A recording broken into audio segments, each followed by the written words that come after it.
He turned the combination lock with steady hands, revealing stacks of documents, a Glock, and a folder labeled Mitchell Family Contingencies.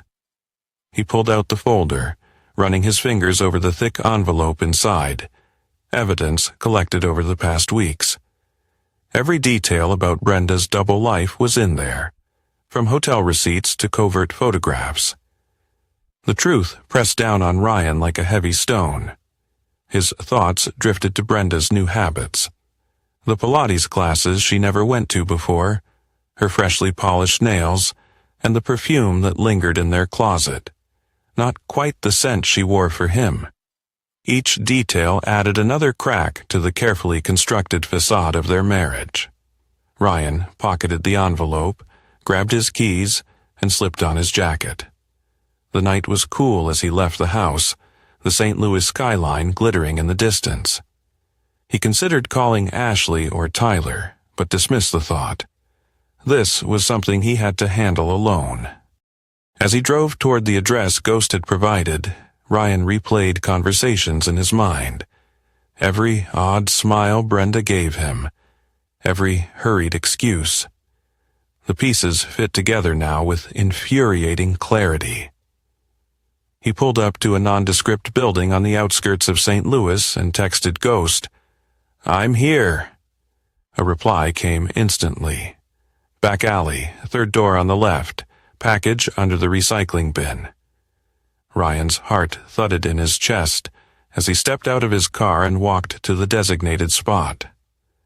The alley was deserted, except for a stray cat darting between the trash cans.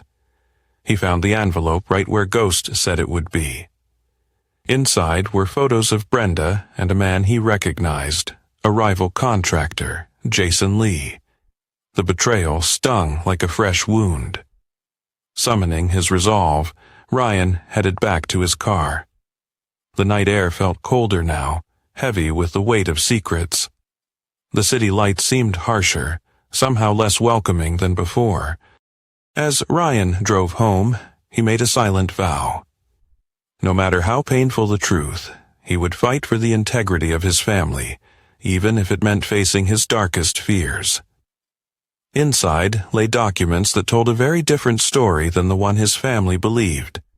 There were military commendations marked classified, bank account numbers with offshore locations, contact lists for people whose services could never be advertised in the yellow pages, and, most importantly, detailed psychological profiles he'd compiled on every member of his family over the years, a lingering habit from his intelligence days that had become second nature.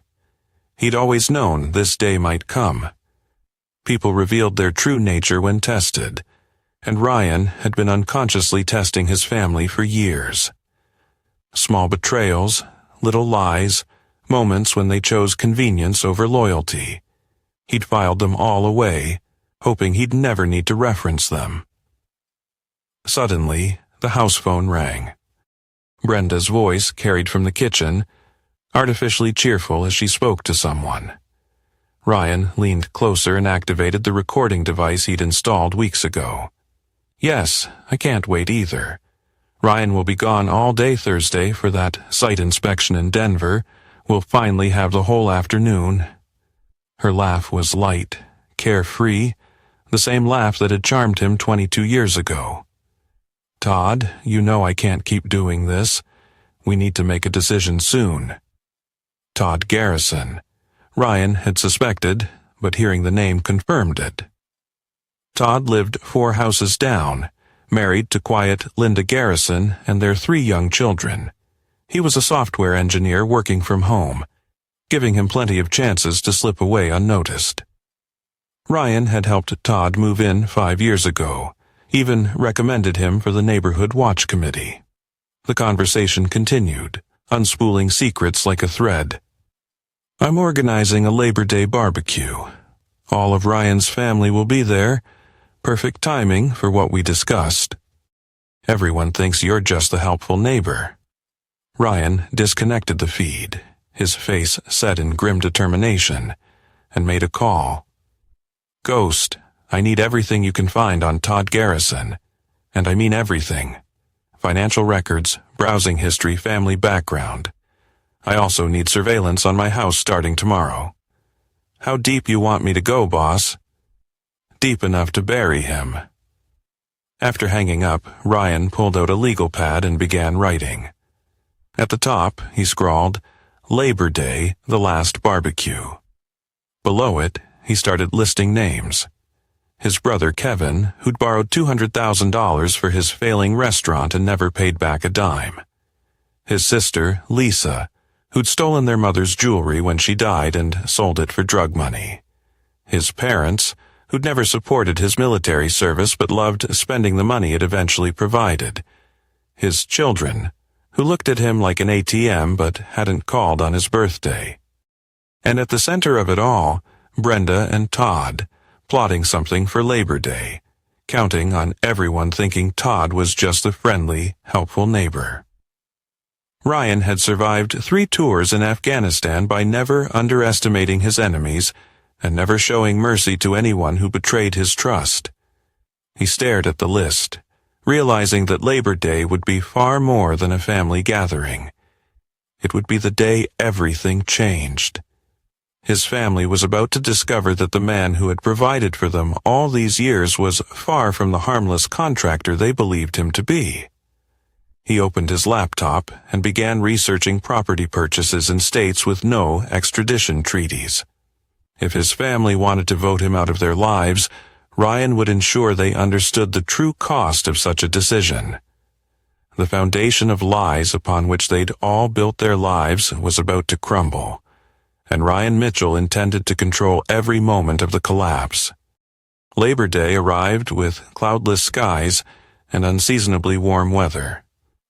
Ryan stood at his bedroom window, watching Todd Garrison load cases of beer into his truck across the street. Todd had no idea he'd been under surveillance the entire week, or that Ryan now knew about his gambling debts, his secret credit cards, and the life insurance policy he'd recently tripled on his wife, Linda. Ghost's intelligence package had been thorough, almost too thorough. Todd was not just cheating with Brenda. He was drowning in debts from online gambling and had been skimming money from his freelance clients. Even more intriguing, Todd's psychological profile revealed him as a narcissist with sociopathic tendencies who'd had 3 previous affairs, each ending when he grew bored or found a more advantageous partner. Ryan's phone lit up with a text from Ashley. Dad, bringing my new boyfriend Cole to the barbecue. Hope that's okay. He smiled grimly. Ashley's boyfriend was actually 28, married, and a mid-level dealer she'd met at college parties. Ryan's contacts had provided extensive evidence of Cole's activities, including photos of Ashley involved in transactions. His daughter had certainly inherited her mother's flair for picking the wrong man. The morning passed in painstaking preparation. Ryan had positioned micro cameras throughout the garage and backyard, all feeding into a live stream that Ghost was constantly monitoring. More importantly, he'd spent the past week establishing alibis and setting up paper trails that would be essential for what was to come. At noon, the family began to arrive. Kevin showed up first, already tipsy and grumbling about his ex-wife's demands for increased alimony. Lisa followed with her latest boyfriend, a tattooed man named Snake, who kept eyeing Ryan's possessions with obvious intent. His parents rolled up in the Mercedes he'd bought them. His mother wasted no time criticizing Brenda's menu choices, while his father settled into the most expensive patio chair without a word about its cost. Tyler soon emerged from the house, home from college for the weekend. His red-rimmed eyes and fidgety movements betrayed a sleepless night and something far less innocent than studying. Tyler had dropped out of pre-med without telling anyone, choosing instead to pursue a music career funded entirely by Ryan's money. The boy hugged his father with exaggerated enthusiasm, then immediately asked for a small loan to cover studio time. Ryan's gaze swept over his assembled family and guests, the weight of their secrets pressing on him like a storm gathering strength.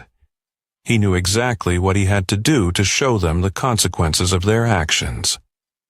As the afternoon progressed, Ryan observed his family with the detached assessment of an intelligence operative. They moved through his house like it belonged to them, helping themselves to his liquor, criticizing his choices, and discussing his money as if he weren't present. Todd arrived precisely at 3S, playing the role of the helpful neighbor perfectly.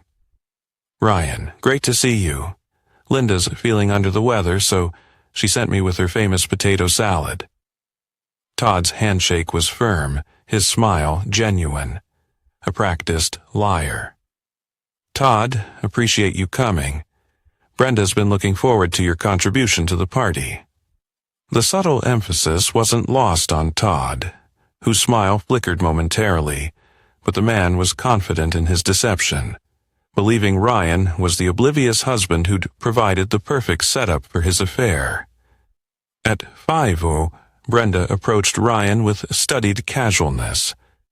"Honey, can you get the special sauce from the garage? I left it on the workbench." Ryan had been waiting for this moment for 6 hours. "Of course, sweetheart. Anything for the family."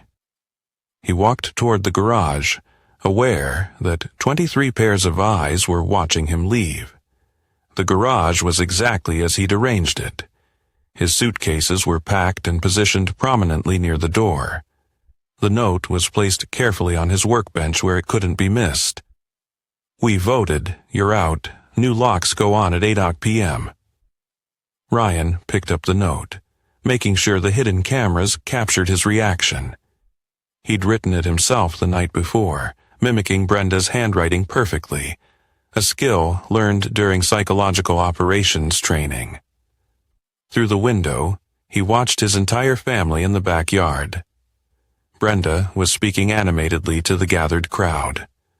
One by one, hands began rising in agreement. Kevin, Lisa, his parents, Tyler, Ashley, even Todd playing his role as the concerned neighbor. They were voting him out of his own life. Ryan pulled out his phone and dialed. "Ghost, execute phase 2. "Copy that, boss. How's it feel to watch your own funeral?" "Educational." Ryan had one more call to make. Detective Ray Hutchinson answered on the second ring. "Ryan, what's up?" "Ray, I need to report a break-in at my house. Multiple perpetrators, possibly armed. I'm hiding in the garage, but I think they're planning something serious. Can you get units here fast?" "Jesus. Ryan, stay put. We're rolling." Ray was one of 3 police contacts Ryan had cultivated over the years through charitable donations and mutual favors. What Ray didn't know was that Ryan had already transferred ownership of the house to a shell corporation that morning, making his family's occupation technically illegal. As sirens wailed in the distance, Ryan walked to his truck, parked deliberately in the driveway. His real suitcases, the ones that mattered, were already loaded in the back, along with portable hard drives containing financial records, family surveillance footage, and detailed revenge plans he'd been crafting for weeks. He climbed into the driver's seat, the engine purring to life as he backed out of the driveway, leaving behind the charade of his perfect family and the crumbling foundation of lies he'd built his life upon. The stage was set, and Ryan Mitchell was ready to watch the final act unfold. His phone buzzed with the first of what would become 44 missed calls from Patricia Wells, attorney. Brenda's divorce lawyer was about to discover that her client had just made the most expensive mistake of her life. Ryan started his truck and drove away from the house he'd built, leaving behind a family that had never understood they were living in a carefully constructed trap. They'd voted him out, but they'd forgotten one crucial detail. Ryan Mitchell had always been several moves ahead of everyone else. The game was just beginning. Ryan checked into the Riverside Hotel under a false identity, paying cash for a suite that overlooked the city he'd helped build. From his window, he could see 3 Mitchell Enterprises construction sites, their cranes reaching toward the sky like steel monuments to his legacy. By this time, tomorrow, his family would begin to understand the true scope of their miscalculation. His phone showed 44 missed calls from Patricia Wells. Ryan poured himself a whiskey and called her back. "Mr. Mitchell, thank goodness. We need to talk immediately. There's been a serious misunderstanding." "Miss Wells?" Ryan's voice carried the cold authority he'd used during enemy interrogations. "Let me save us both time. Your client organized an illegal eviction attempt in front of 23 witnesses. She's currently occupying property that was transferred out of my name this morning. The police have documentation of her breaking and entering charges." Silence stretched across the line.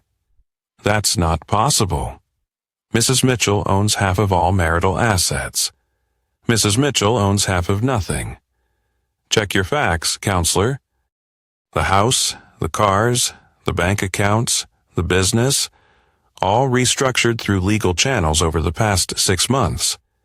Your client committed adultery, which nullifies her claim to community property under our prenuptial agreement." Prenuptial agreement? There was no page 47 of the marriage license application. Brenda signed it in blue ink on March 15, 2002. I have video evidence of the signing ceremony along with 2 witnesses who are still alive and willing to testify. I suggest you review your case file more carefully. Ryan ended the call and activated his secure laptop. Ghost's team had been busy while the barbecue unfolded. Bank accounts had been frozen, credit cards canceled, and automatic payments suspended. Brenda would wake up tomorrow morning to discover that her privileged life had evaporated overnight. But financial warfare was just the opening move. His phone rang. Tyler's name appeared on the screen. "Dad, what the heck is going on?" "Mom's crying." The police arrested Uncle Kevin for public intoxication, and there are lawyers calling the house. "Tyler, you voted me out. Congratulations. You got exactly what you wanted." "We didn't vote you out, Dad. Mom said you'd already decided to leave and we were just acknowledging it. She said you'd been planning this for months." Ryan laughed, the sound a mix of bitterness and triumph, a sound devoid of warmth. "Your mother has many talents, son. Telling the truth isn't one of them. But since you're calling, let me share some truth with you. The college tuition you've been spending on cocaine and studio time cut off as of this morning. The trust fund set up for your 25th birthday dissolved. The car in your name repossessed by Dawn. You can't do that. That's my money." "It was never your money, Tyler. It was my generosity, which you confused with entitlement. Learn the difference."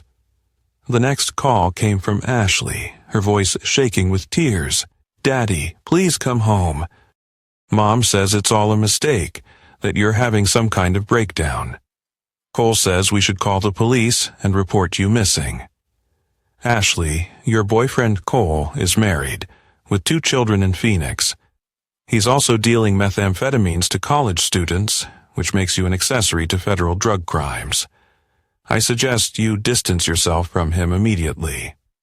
"How do you've been spying on us?"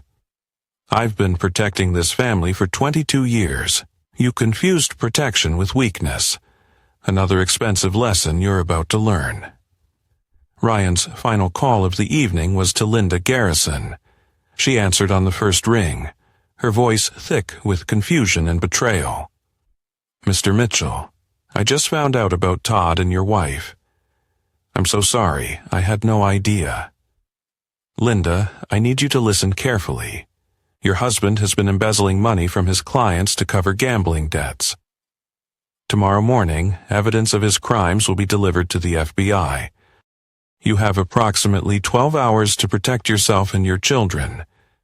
Take them to your sister's house in Oklahoma. Don't pack anything that can be traced." "I don't understand. Why are you helping me?" "Because you're innocent and I don't punish innocent people." After ending the call, Ryan opened a bottle of 30-year-old Macallan, a gift from a grateful client, and began reviewing Phase 3 of his revenge plan. Ghost's team had been extraordinarily thorough. They documented every financial crime, every personal betrayal, every moment of weakness his family had exhibited over the years. But Ryan's true revenge wouldn't be legal or financial. It would be personal. At 11:47 p.m., his secure email chimed with a message from Ghost. Package delivered. Todd's about to have the worst morning of his life. Ryan smiled and raised his glass to the city lights below. His family had voted him out of their lives, believing he was just a middle-aged contractor who'd grown soft from suburban living. They'd forgotten that Ryan Mitchell had once been the man the military called when other operators failed, when situations required someone willing to cross lines others wouldn't approach. Tomorrow they would remember. Ryan woke at 5 a.m., a habit from military days that suburban life had never broken. His hotel suite was silent, except for the hum of the air conditioning and the distant rumble of early morning traffic. The new day had arrived, and with it, the reckoning he had engineered. He'd slept deeply for the first time in months. The weight of pretense finally lifted from his shoulders. His phone showed 17 new messages, all variations of panic and confusion from family members discovering their new reality. He deleted them without reading.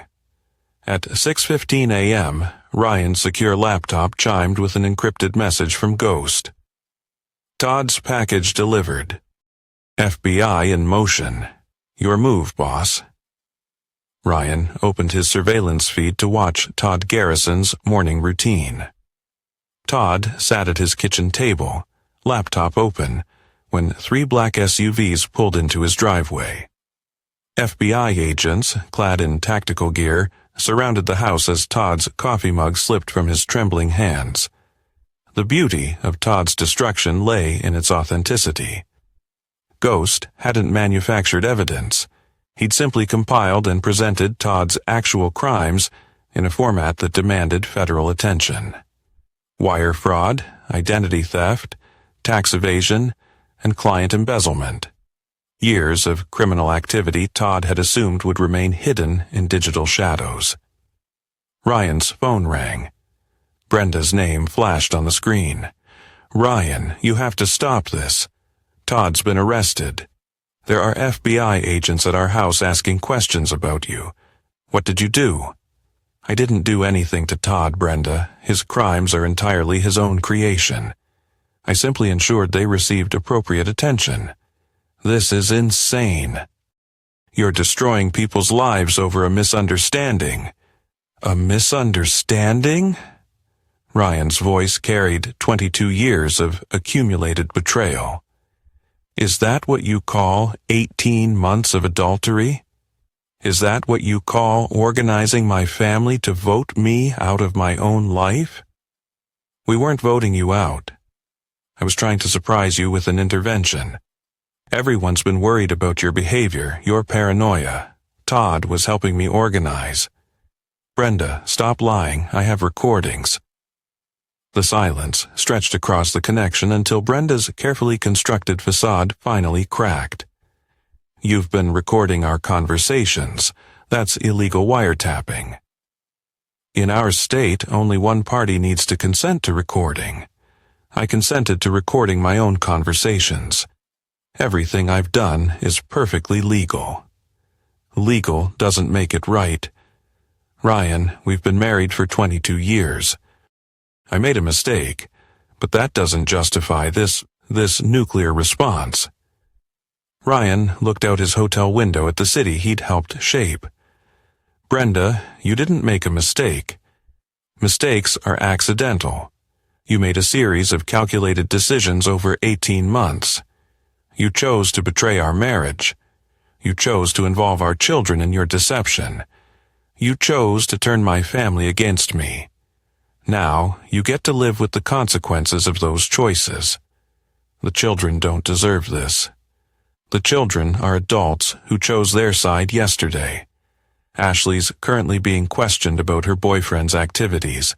Tyler's discovering that trust funds evaporate when trustees withdraw cooperation.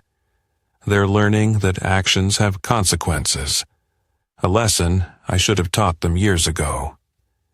He hung up, feeling a rare sense of closure as the sun rose higher over the city, signaling a new dawn for Ryan Mitchell. At 8:30 a.m., Ryan drove to Mitchell Enterprises headquarters, a 40-story glass monument he had built to house his construction empire. His employees greeted him with respectful nods, unaware their boss was in the midst of orchestrating the systematic destruction of his own family.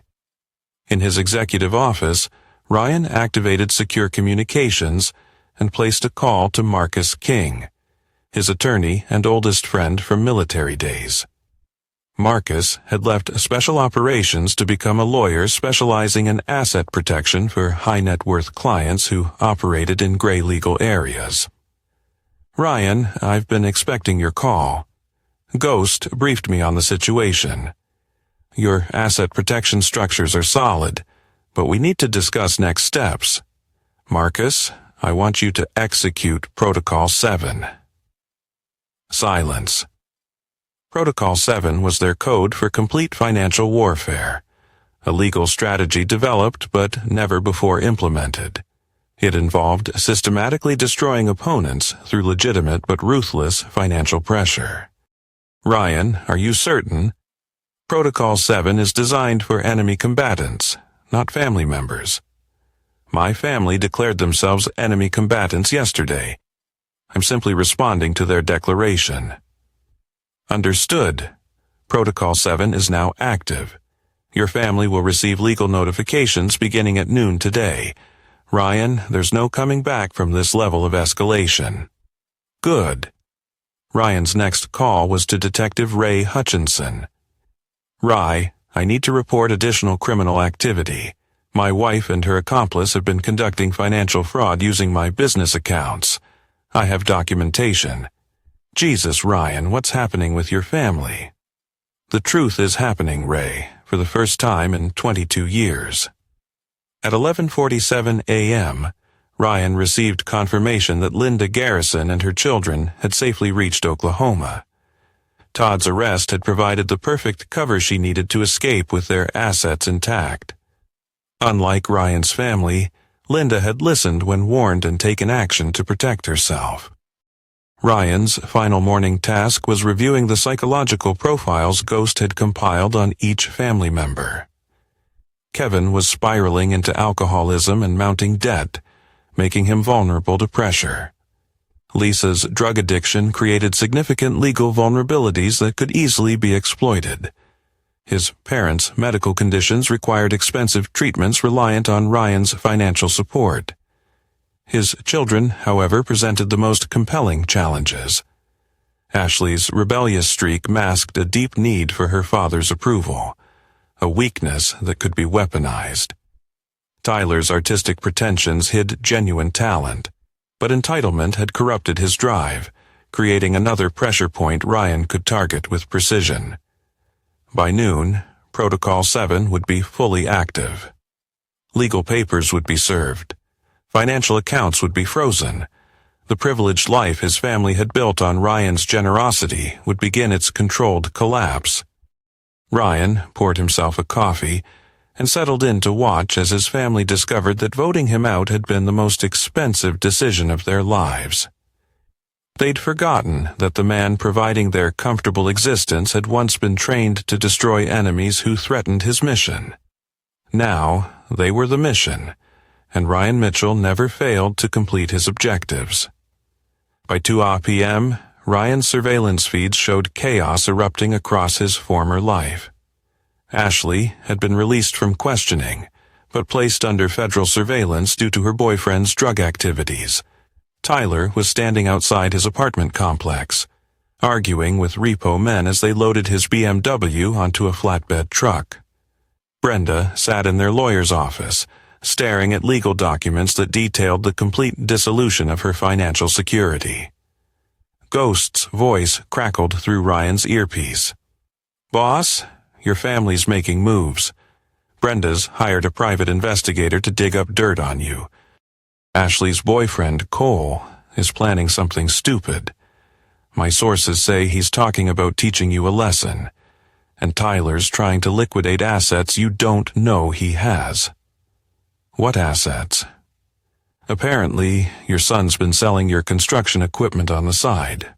Small stuff, but it adds up. He's used the money to fund his music career and his cocaine habit. Ryan felt a familiar coldness settle over him, the same emotional shutdown that had allowed him to interrogate captured insurgents without flinching. His son wasn't just spoiled, he was a thief. Ghost, I want complete digital surveillance on all family members. Every phone call, every text message, every financial transaction. And I want to know more about this Cole character. If he's planning something against me, I need to know before he acts. Already on it, Cole's real name is Coleman Rhodes. He's got outstanding warrants in 3 states, mostly drug-related. Your daughter's been helping him launder money through fake art purchases. Girl's got talent for crime, probably inherited from you. Ryan's secure phone buzzed with a call from Marcus King. Ryan, we have complications. Your wife's new attorney is Harold Blackstone. He's calling in favors with judges you've done business with. Apparently, Brenda is claiming you've had a psychological break and demanding a competency hearing. Interesting strategy. What's your assessment? Dangerous. Blackstone has connections, and he's good at painting wealthy men as unstable when they protect their assets from unfaithful wives. He's already filed motions questioning your mental state and demanding immediate asset freezes. Ryan walked to his office window, looking down at the construction site where his crews were building another commercial complex. Marcus, it's time to release the insurance policy. Which insurance policy? The one I've been building for 22 years. Every conversation, every betrayal, every crime my family committed thinking I wasn't paying attention. It's time they learned I documented everything. Ryan, that level of surveillance on your own family, it might play poorly in court. They won't get to court. They'll fold when they see what I have. That evening, Ryan returned to his hotel suite to find Ghost waiting in the shadows. A tall, lean man with pale eyes and scars on his hands that spoke of violence survived rather than inflicted. Ghost exuded a quiet intensity. We need to talk, boss. Your family's escalating faster than anticipated. Ghost activated a laptop and pulled up surveillance footage. The screen showed Cole Rhodes meeting with 2 men outside a downtown bar. Money exchanged hands, along with what appeared to be photographs. Cole's hired muscle. Local boys with records for assault and breaking and entering. They've got photos of your hotel, your office building, your usual routes. Cole's paying them to send you a message. Ryan studied the faces on the screen. How much is he paying them? $10,000, half up front, half after they put you in the hospital. And Cole's getting this money from your daughter. Ashley liquidated her jewelry collection and emptied her savings account. She thinks she's helping her boyfriend protect the family from your supposed breakdown. Ryan felt something deep inside him fracture. His daughter, the little girl who used to climb onto his lap and ask for bedtime stories, was funding an attack against him. The betrayal was so complete, so absolute, that it achieved a kind of mathematical perfection. Ghost, I want those 2 men arrested tonight. Plant evidence if necessary. Already done. They'll be picked up within the hour on weapons charges. Cole will lose his money and his protection. Good. Now, I want you to arrange a meeting with my family. All of them. Tomorrow night. Neutral location. Boss, that's tactically inadvisable. Your son's been talking about bringing a gun to any confrontation. Your brother Kevin's desperate enough to try something foolish. This could get ugly fast. Ryan smiled, and Ghost instinctively stepped back. It was the expression Ryan had worn in Afghanistan when preparing to interrogate high-value targets, a look of predatory anticipation that had terrified enemy combatants. "Ghost, ugly is exactly what I want. It's time my family understood who they're really dealing with. And if they refuse to meet, they won't refuse," Ryan continued, "because tomorrow morning they'll receive videos of every conversation they've had over the past 6 months. Every betrayal, every lie, every moment they thought I wasn't listening. They'll realize I've been building a case against them for years, documenting their misdeeds and disloyalty with the patience of a man who understands that revenge is a dish best served with absolute precision." Ghost nodded slowly. "You want them to know you've been watching. I want them to know they've been living in my web for years, mistaking the silk strands for safety nets. Tomorrow night, they'll discover they've been prey all along." Ryan turned back to the window, watching the city lights flicker like distant stars, preparing himself and his web for the storm that was sure to come. His family had thought they were voting him out of their lives, but they'd actually voted themselves into a trap 22 years in the making. Tomorrow, the spider would finally reveal himself to the flies. The warehouse sat on the outskirts of the industrial district, one of Ryan's earliest construction projects that he'd quietly retained ownership of through shell companies. At 8 p.m., it would host the most important family meeting in the Mitchell clan's history, and quite possibly their last. Ryan arrived early, moving through the space with practiced efficiency. Ghost's team had installed sophisticated surveillance equipment and multiple exit routes. More importantly, they'd established electronic jamming fields to prevent anyone from recording the evening's events. What happened in the warehouse would exist only in memory. At 7:45 p.m., vehicles began arriving in the parking lot. Kevin's rusted pickup truck pulled up first, followed by Lisa's borrowed Honda. His parents' Mercedes arrived precisely on time, a car Ryan had purchased for them that they'd never thanked him for. Tyler's rental car came next, since his BMW was currently impounded. Finally, Brenda's sedan pulled into the lot with Ashley visible in the passenger seat. Ryan watched through one-way glass as his family approached the warehouse entrance. They moved with the hesitant steps of people who knew they were walking into a trap, but felt compelled to proceed anyway. Good. Fear would make them receptive to education. The warehouse interior was Spartan, a rectangular space with concrete floors, metal folding chairs arranged in a semicircle, and a single table where Ryan had placed 22 years' worth of evidence. Video cameras, audio recordings, financial documents, and photographs told the complete story of their family's systematic betrayal of his trust. Ryan emerged from the shadows as his family took their seats. He was dressed in black tactical clothing that reminded him of operations in Afghanistan. Clothing designed for serious work. "Thank you all for coming. I thought it was time we had an honest conversation about the state of our family." Brenda spoke first, her voice carrying false confidence. "Ryan, we're all worried about you.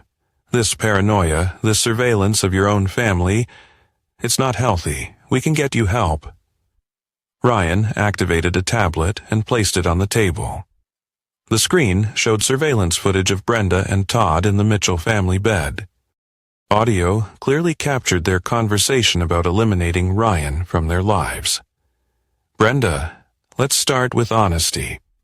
You've been conducting an affair for 18 months. You've turned our children against me with lies about my mental state. You organized yesterday's intervention as cover for an illegal eviction. These are facts, not paranoia." Ashley stood up, her young face flushed with anger. "Dad, you've been spying on us. That's sick. That's not what fathers do." Ryan pressed another button on the tablet. New footage appeared, showing Ashley meeting with Cole Rhodes, accepting packages of drugs, and helping him launder money through fake art purchases. Ashley, fathers protect their families. I've been documenting criminal activity to protect you from prosecution. Unfortunately, you've chosen to escalate your involvement in federal crimes. As of this morning, you're under FBI surveillance as a potential drug trafficking accomplice. Tyler laughed bitterly. This is insane, Dad. You've lost your mind. We're your family, not enemy combatants. Tyler, you've stolen approximately $47,000 worth of my construction equipment over the past 2 years. You've used the proceeds to fund cocaine purchases and studio time for a music career you've lied about pursuing. You dropped out of college 6 months ago, but continued accepting tuition payments you knew I believed were going to your education. The tablet displayed bank records, surveillance footage of Tyler loading stolen equipment into trucks, and university documents confirming his withdrawal from classes. Kevin struggled to his feet, swaying from alcohol. Ryan, you can't talk to your kids like this. Family is family no matter what mistakes. Kevin, you've borrowed $215,000 from me over the past decade. You've repaid exactly $0. Your restaurant failed because you were stealing money to fund gambling and alcohol addictions. You've never asked about repayment because you assumed family money was free money.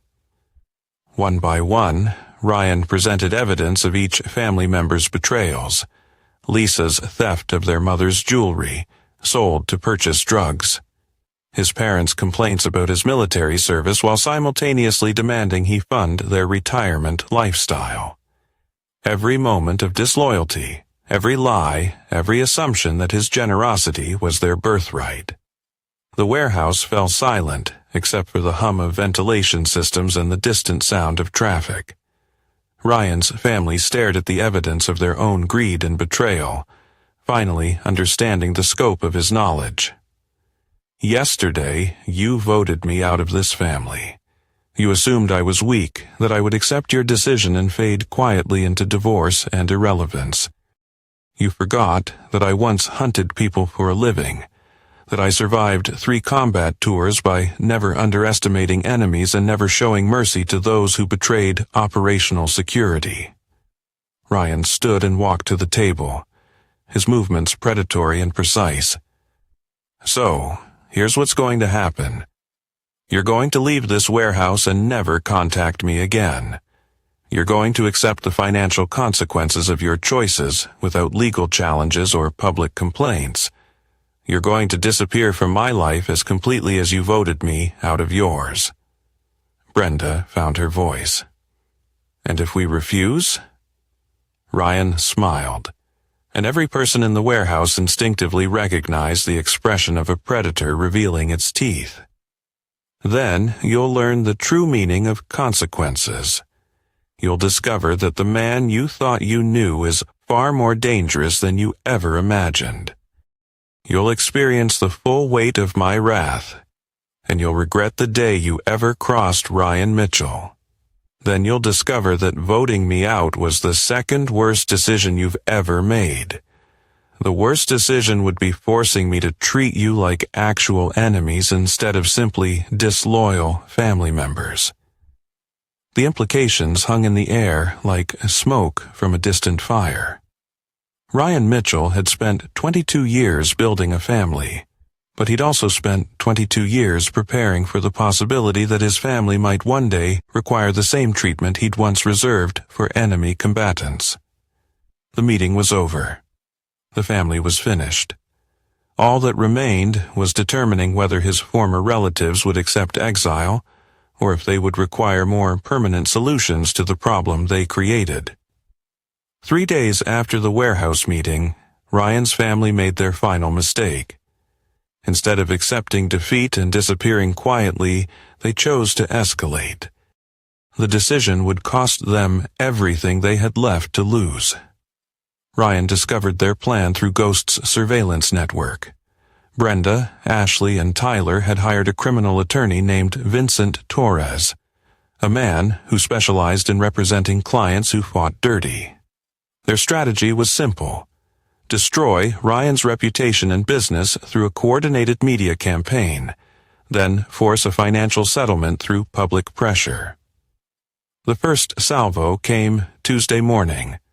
Ashley appeared on the local news, tears streaming down her face as she described her father's psychological breakdown and paranoid surveillance of his own family. She painted herself as a concerned daughter trying to protect her mentally ill father from his own dangerous delusions. Tyler followed with a social media campaign, posting carefully edited audio clips that made Ryan's documented evidence sound like the ravings of an unstable man. The posts went viral within hours, painting Ryan as a wealthy businessman who'd lost his mind and was persecuting his innocent family. Brenda provided the finishing touch with an interview in the city's largest newspaper, describing 22 years of marriage to a man she claimed had always shown signs of paranoia and control issues. She painted their divorce as a courageous escape from an abusive relationship.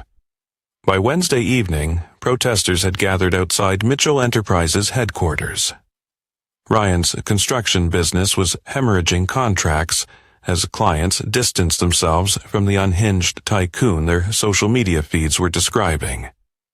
Ghost found Ryan in his office, watching news coverage of the protests on multiple monitors. "Boss, they've crossed every line. Your business is taking serious damage. Your reputation's being shredded across every media platform. They're playing for keeps now." Ryan turned away from the monitors, his expression calm. "How long until the damage becomes permanent?" "Maybe a week. After that, the narrative becomes truth regardless of evidence. Your family's playing this perfectly. They look like victims.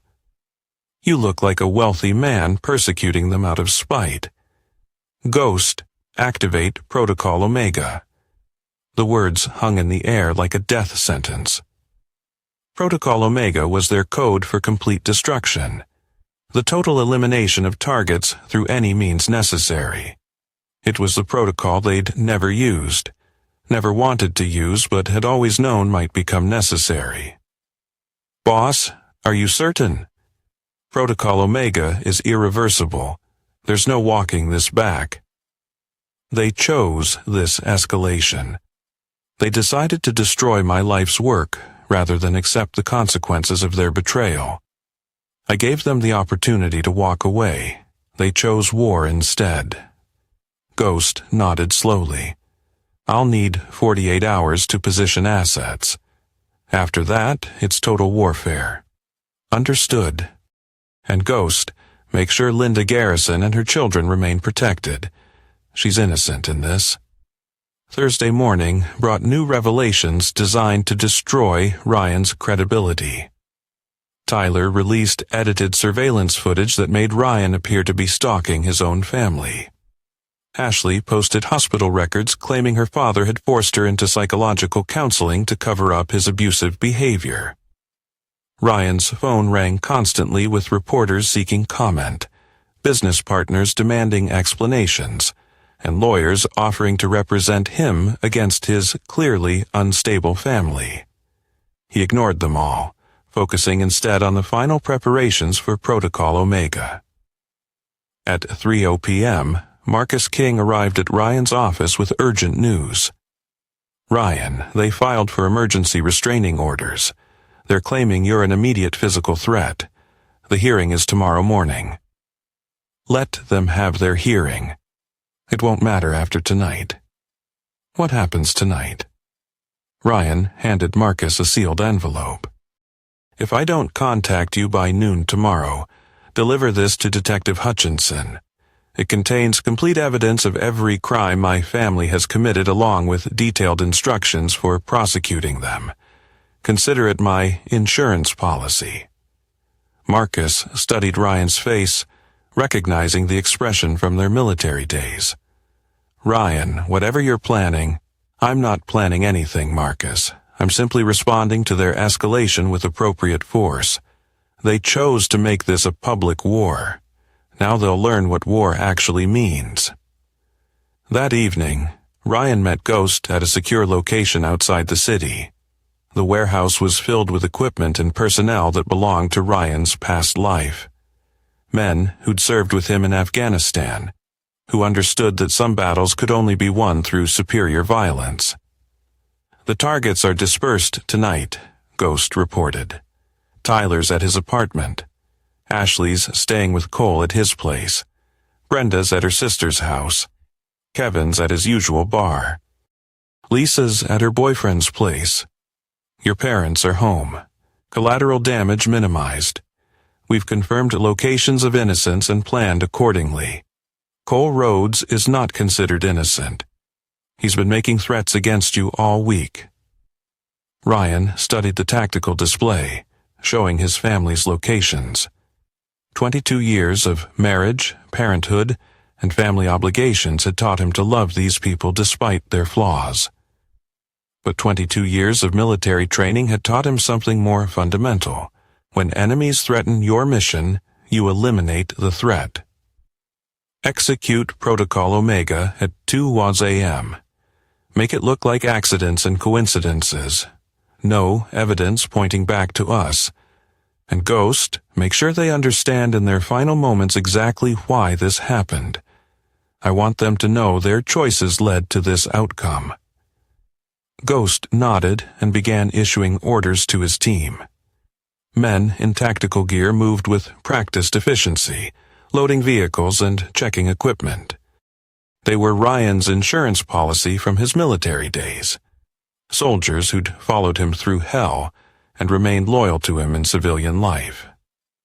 Ryan walked outside and looked up at the stars, remembering a conversation with his father from years ago. The old man had asked him what he'd learned in the military. Ryan had answered honestly.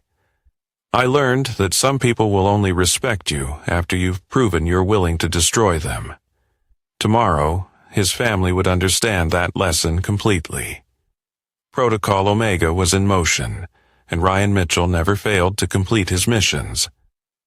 At 2:17 a.m., Tyler Mitchell was found dead in his apartment from an apparent heroin overdose.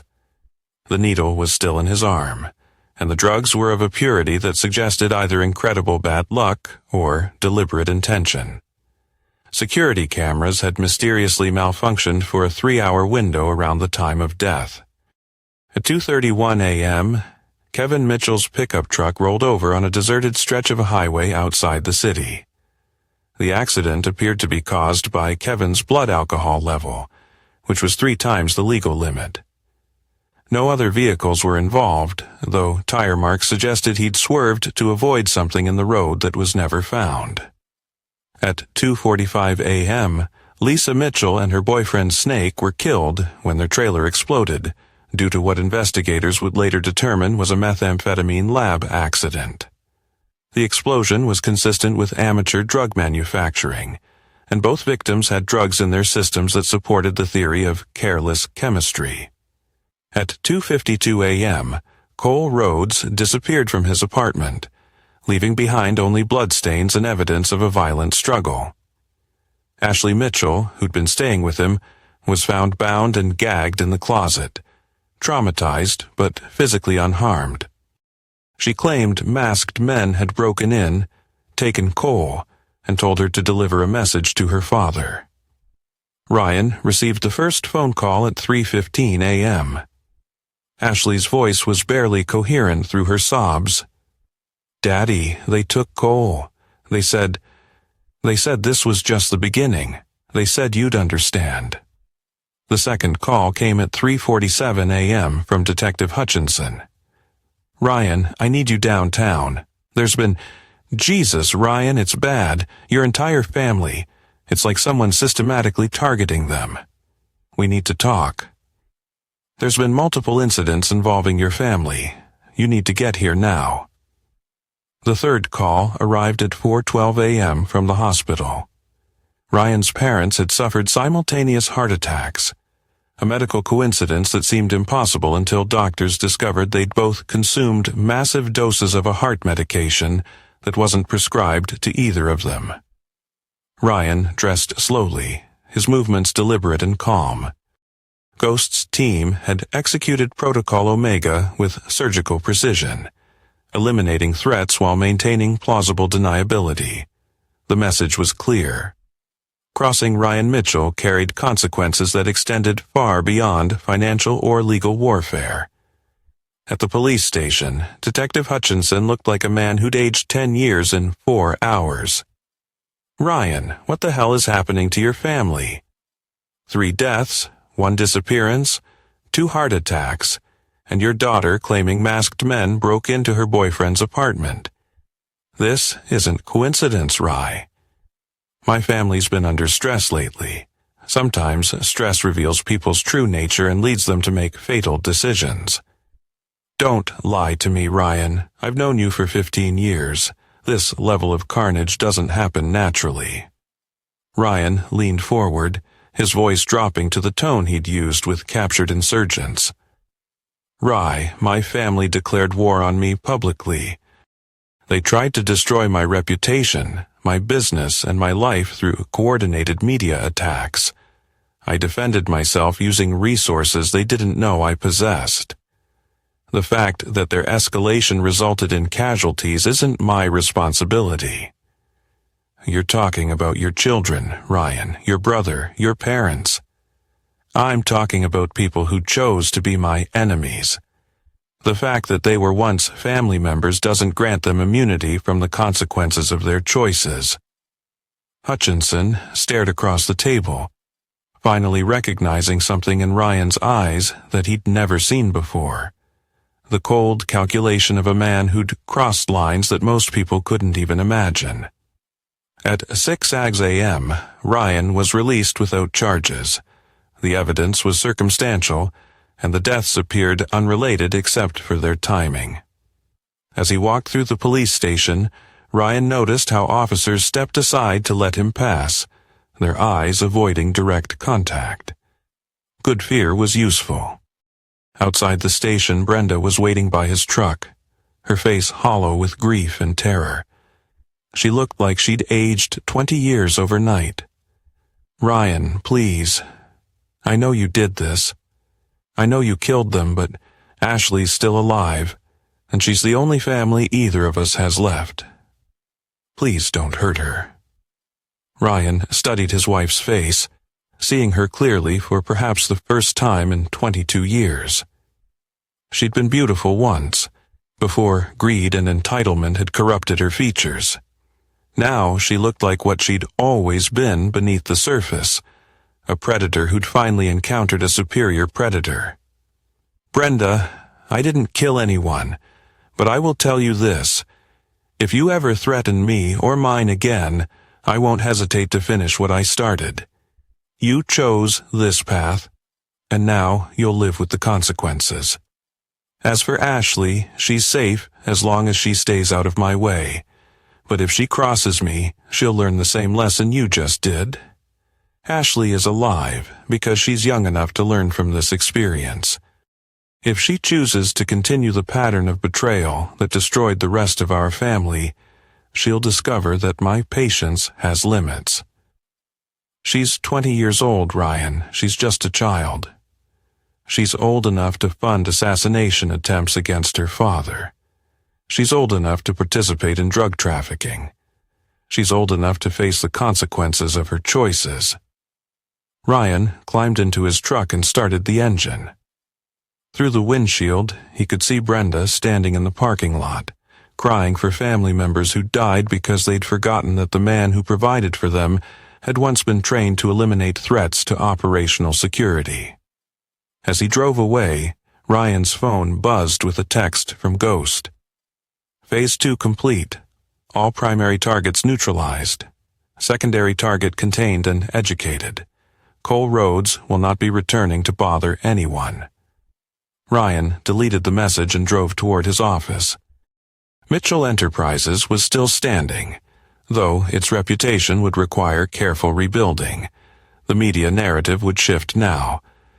Instead of a story about a paranoid businessman persecuting his family, it would become a tragedy about a successful man whose family's criminal activities had led to their own destruction.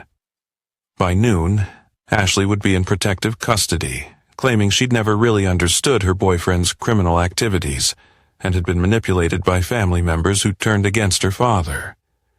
The media would eventually portray her as the sole survivor of a family whose greed and criminal behavior had led to their own downfall. It wasn't the truth, but it was the story that would survive in the public record. Ryan Mitchell had won his war, but the victory tasted like ashes and blood. His family was gone, eliminated by their own choices and his superior understanding of how wars were actually won. All that remained was deciding what to build from the ruins. 6 months later, Ryan Mitchell stood in the penthouse office of his rebuilt empire, looking out over a city that had learned to fear and respect his name in equal measure. Mitchell Enterprises had not only survived the family scandal, it had emerged stronger. Its reputation transformed from a successful construction company to a business run by a man who would do anything to protect his interests. The official story had become local legend. A successful businessman whose family's descent into crime and betrayal had led to their own destruction through a series of tragic coincidences. Ryan was portrayed as the survivor, the man who tried to save family members who couldn't be saved from their own criminal impulses. Ashley had kept her end of the bargain. She testified that her father had tried to warn the family about their dangerous associates, that he'd attempted interventions that were rejected, and that she was the only one who'd listened to his warnings in time to save herself. She'd moved to Seattle, changed her name, and started a new life funded by a trust that required her to maintain absolute silence about her family's true fate. Linda Garrison had filed for divorce and remarried a good man in Oklahoma. Ryan had anonymously provided her with evidence that ensured she received everything in the settlement, along with life insurance payouts that secured her children's futures. She sent him a Christmas card every year with a simple message: "Thank you for the warning." Ghost had disbanded his team after Protocol Omega, most of the operators disappearing into deep cover identities around the world. He'd remained as Ryan's security chief, though both men understood their relationship had fundamentally changed. They were no longer soldier and commander. They were partners in a conspiracy that could never be discussed, never be acknowledged, never be repeated. Marcus King had burned the sealed envelope without reading it, understanding that some knowledge was too dangerous to possess. He continued as Ryan's attorney, but their friendship had ended the night Ryan activated Protocol Omega. Some lines, once crossed, redefined all relationships permanently. The business had grown exponentially. Other companies wanted to work with Mitchell Enterprises, not just for their construction expertise, but for the implicit understanding that Ryan Mitchell was a man who could solve problems other contractors couldn't handle.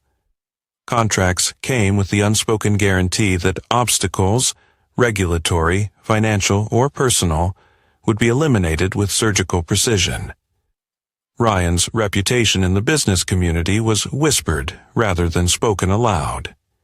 He was known as a man who honored agreements absolutely, protected his allies unconditionally, and eliminated threats with extreme prejudice. The few people who tested these principles had discovered them to be true. At 4 p.m., on the anniversary of the Labor Day barbecue, Ryan opened a bottle of 30-year-old Macallan and poured himself 3 fingers. He raised a glass and a toast to the empty office. "To family," he said aloud, his voice echoing in the silence, "and to the lessons they taught me about loyalty." The irony wasn't lost on him. His family had voted him out, believing he was weak and expendable.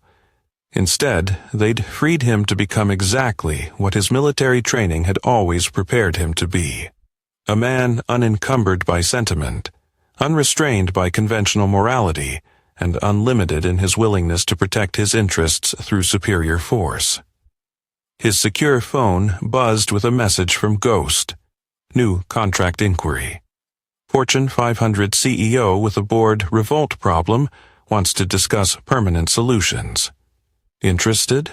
Ryan smiled as he typed his response, knowing that for better or worse, he had finally become the architect of his own destiny. Schedule the meeting.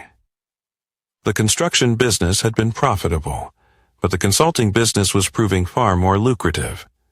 Wealthy men facing betrayal by business partners, family members, or supposed allies were willing to pay extraordinary sums for Ryan's unique problem-solving expertise. He had discovered a new calling in the ruins of his old life. At sunset, Ryan walked to his office safe and removed a single photograph, the last picture taken of his complete family, captured at Tyler's high school graduation. They all looked happy, successful, unified. It was a beautiful lie that had lasted exactly 6 years before reality revealed itself. He studied each face, remembering who they'd been before greed and betrayal had corrupted them. Tyler, with his genuine musical talent, Ashley with her quick intelligence, Brenda with her organizational skills. Even Kevin and Lisa had possessed qualities that could have been admirable in different circumstances. But they'd all made the same fundamental error. They'd confused Ryan's generosity with weakness, his love with vulnerability, his patience with submission. They'd voted him out believing he would accept their decision and fade quietly into irrelevance. Instead, they discovered that Ryan Mitchell had always been exactly what his military record indicated. A man trained to eliminate threats to mission objectives with absolute ruthlessness and surgical precision. Ryan locked the photograph back in the safe and returned to his desk. Tomorrow would bring new contracts, new problems requiring permanent solutions, new clients who needed to understand that some people were simply too dangerous to betray. He had built his first fortune by constructing buildings that would stand for generations. Now, he was building his second fortune by deconstructing problems that couldn't be solved through conventional means. The family barbecue had been the last day of his old life and the first day of his new empire. His relatives had voted him out, but they had actually voted him into exactly what he'd always been destined to become. Ryan Mitchell, a man who never forgave, never forgot, and never failed to complete his missions. The city lights sparkled below like stars in a conquered sky, and Ryan raised his glass one final time, not to mourn what he'd lost, but to celebrate what he'd gained. Freedom.